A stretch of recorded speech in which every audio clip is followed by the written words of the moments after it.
1. পৃথিবীতে একটি ভবিষ্যৎ পর্যবেক্ষণাগার, উন্নত প্রযুক্তি সহ সজ্জিত। চরিত্রসমূহ: ডগ এলেনা মার্টিনেজ, একজন অভিজ্ঞ জ্যোতির্বিজ্ঞানী। জেক, তার উদ্যমী তরুণ ইন্টার। অ্যারেস, পর্যবেক্ষণাগারের এই সহকারী। কাহিনীর সূচনা: বহিঃসৌরজগৎ থেকে একটি রহস্যময় সংকেতের আবিষ্কার। 2. সূর্য, সৌরজগতের হৃদস্পন্দন। যাত্রা শুরু: ডে মার্টিনেজ এবং জেক অ্যারেস এর নির্দেশনায় সূর্য থেকে তাদের অনুসন্ধান শুরু করে। বর্ণনা: সূর্যের গঠন, সৌরজগতে এর ভূমিকা এবং এর শক্তির গুরুত্বের বিস্তারিত ব্যাখ্যা। গল্পের উপাদান: দলটি একটি সৌর উদ্গীরণ পর্যবেক্ষণ করে সূর্যের শক্তি এবং এটি অধ্যয়নের জন্য উন্নত প্রযুক্তির প্রয়োজনীয়তা তুলে ধরে। 3. বুধ, দ্রুত বার্তাবাহ। ভ্রমণ: কাহিনী বুধের দিকে অগ্রসর হয়, সূর্যের নিকটবর্তী এবং চরম পরিস্থিতির ওপর জোর দেয়। বর্ণনা: বুধের পৃষ্ঠ, তাপমাত্রার পরিবর্তন এবং বায়ুমণ্ডলের অভাব। গল্পের উপাদান: অ্যারেস অতীত মিশনের উপর ঐতিহাসিক তথ্য শেয়ার করে, যেমন মেসেঞ্জার। দলটি বুধের উপর দাঁড়ানোর কল্পনা করে। 4. শুক্র, আবিত গ্রহ। রূপান্তর: বুধ থেকে শুক্র, ঘন বায়ুমণ্ডলের কারণে শুক্রকে অন্বেষণ করার চ্যালেঞ্জ আলোচনা করা।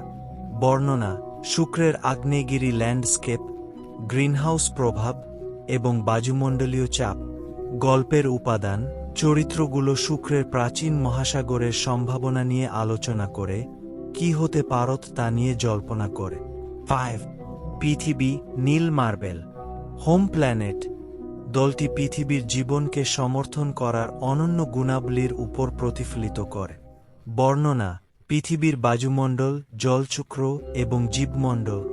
গল্পের উপাদান: একটি সংক্ষিপ্ত বিরতি যেখানে ডে মার্টিনেজ তার প্রথম অনুপ্রেরণার কথা স্মরণ করে পৃথিবীর মহিমার উপর জোর দেয়।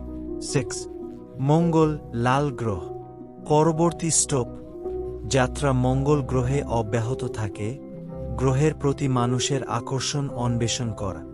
বর্ণনা: মঙ্গলের পৃষ্ঠের বৈশিষ্ট্য, অতীত জীবনের সম্ভাবনা এবং বর্তমান মিশনগুলি যেমন পার্সেভারেন্স।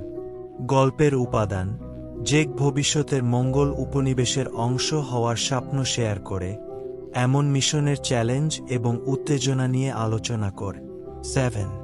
বৃহস্পতি, দৈত্য অভিভাবক। গ্যাস দৈত্য। বর্ণনাটি সৌরজগতের বৃহত্তম গ্রহে স্থানান্তরিত হয়।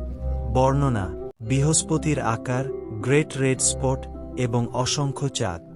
গল্পের উপাদান: দলটি ভার্চুয়ালি ইউরোপা পরিদর্শন করে, এর উপপৃষ্ঠের সমুদ্রের কারণে জীবনের সম্ভাবনা নিয়ে আলোচনা করে।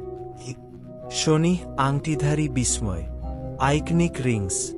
শনি গ্রহের চমৎকার আংটিবদ্ধ সিস্টেমের অন্বেষণ। বর্ণনা: শনির আংটির রচনা, এর বায়ুমণ্ডল এবং বিখ্যাত চাঁদ যেমন টাইটান এবং এনসেলাডাস। গল্পের উপাদান: অ্যারেস আংটিগুলির মধ্য দিয়ে উডার একটি ভার্চুয়াল সিমুলেশন প্রদান করে, একটি মন্ত্রমুগ্ধকর অভিজ্ঞতা অফার করে। 9. ইউরেনাস, বাঁকানো দৈত্য। আইস দৈত্য। ইউরেনাসের অনন্য অক্ষীয় টিল্ট এবং গঠনের উপর ফোকাস করা। বর্ণনা: ইউরেনাসের বায়ুমণ্ডল, ঋতু এবং চৌম্বক ক্ষেত্র। গল্পের উপাদান: ইউরেনাসের চাঁদগুলির রহস্য এবং কেন গ্রহটি তার পাশে কক্ষপথ করে তা নিয়ে আলোচনা। 10. নেপচুন, বাতাসযুক্ত নীল বিশ্ব। চূড়ান্ত দৈত্য। নেপচুনের প্রবল বাতাস এবং উজ্জ্বল নীল রোগ। বর্ণনা: নেপচুনের ঝড়, এর চাঁদ ট্রাইটন এবং কুইপার বেল। গল্পের উপাদান: দলটি নেপচুন এবং ট্রাইটনে একটি মিশন পাঠানোর সম্ভাব্যতা নিয়ে বিতর্ক করে, ভয়েজার 2 এর ফ্লাইবাই দ্বারা অনুপ্রাণিত। 11. বামন গ্রহ এবং তার পরবর্তী অঞ্চলসমূহ। প্লুটো এবং বন্ধুরা। যাত্রাটি কুইপার বেল্টের বামন গ্রহগুলিতে প্রসারিত। বর্ণনা: প্লুটো, এরিস, হাউমিয়া, মেকমেক এবং সেরেসের বৈশিষ্ট্য। গল্পের উপাদান: নিউ হরাইজনস মিশনের প্রতিফলন এবং প্লুটোর জটিল ভূতত্ত্ব সম্পর্কে এটি কি প্রকাশ করেছে। 12.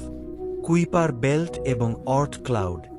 সৌরজগতের প্রান্ত, দূরবর্তী অঞ্চলগুলির অন্বেষণ। বর্ণনা, কুইপার বেল্ট এবং হাইপোথেটিক্যাল অর্ট ক্লাউডের গঠন। গল্পের উপাদান, দলটি ধূমকেতুর উৎস এবং সৌরজগতের সীমানার বিশালতা নিয়ে আলোচনা করে। 13 উপসংহার, প্রতিফলন, দলটি পর্যবেক্ষণাগারে ফিরে আসে, সৌরজগতের বিশালতা এবং সৌন্দর্য নিয়ে চিন্তাভাবনা করে। ভবিষ্যৎ পরিকল্পনা, ড্যাই মার্টিনেজ এবং জেক আসন্ন মিশন এবং মহাকাশ অনুসন্ধানের অন্তহীন সম্ভাবনা নিয়ে আলোচনা করে। চূড়ান্ত চিন্তা, আমাদের মহাজাগতিক প্রতিবেশীকে অন্বেষণ এবং বোঝার গুরুত্বের উপর জোর। গল্প, অধ্যায় 1 সংকেত, মোজাভে মরুভূমির হিজ্জে সর্বাধুনিক পর্যবেক্ষণাগার কর্মব্যস্ততায় মুখর ছিল। ডে এলেনা মার্টিনেজ, একজন অভিজ্ঞ জ্যোতির্বিজ্ঞানী যার তারার প্রতি গভীর আগ্রহ রয়েছে, একটি বড় স্ক্রিনের সামনে পায়চারি করছিলেন, যেখানে একটি রহস্যময় সংকেত প্রদর্শিত হচ্ছে। জেক, তার উদ্যমী তরুণ ইন্টার্ন, বিস্মিত চোখে দেখছিলেন যখন অ্যারেস, পর্যবেক্ষণাগারের এই সহকারী, ডেটা বিশ্লেষণ করছিল। ডে মার্টিনেজ, এই সংকেতটি নিশ্চিতভাবেই আমাদের সৌরজগতের বাইরের অঞ্চল থেকে আসছে। অ্যারেস তার মশিন সিনথেটিক কণ্ঠে রিপোর্ট কর। এলেনা চিন্তিতভাবে মাথা নাড়লে। এটা সময় হয়েছে আমরা আমাদের সৌরজগত ভ্রমণ করি, যে আসুন আমাদের মহাজাগতিক প্রতিবেশীর বিশ্বজগুলো অন্বেষণ করি, সবকিছুর উৎস, সূর্য থেকে শুরু করি। অধ্যায় 2 সূর্য, সৌরজগতের হৃদস্পন্দন। সূর্য, একটি বিশাল প্লাজমার গোলক, পর্যবেক্ষণাগারের প্রধান স্ক্রিনে আধিপত্য বিস্তার করেছিল। এর পৃষ্ঠ শক্তি দিয়ে উত্তাল ছিল, সৌর উদ্গীরণ আতশবাজির মতো বিস্ফোরিত হচ্ছিল। এখানে দাঁড়িয়ে কল্পনা কর, এলেনা সূর্যের আলোকমণ্ডলের দিকে নির্দেশ করে বললেন, তাপ অসহনীয়, কিন্তু এই তারাই আমাদের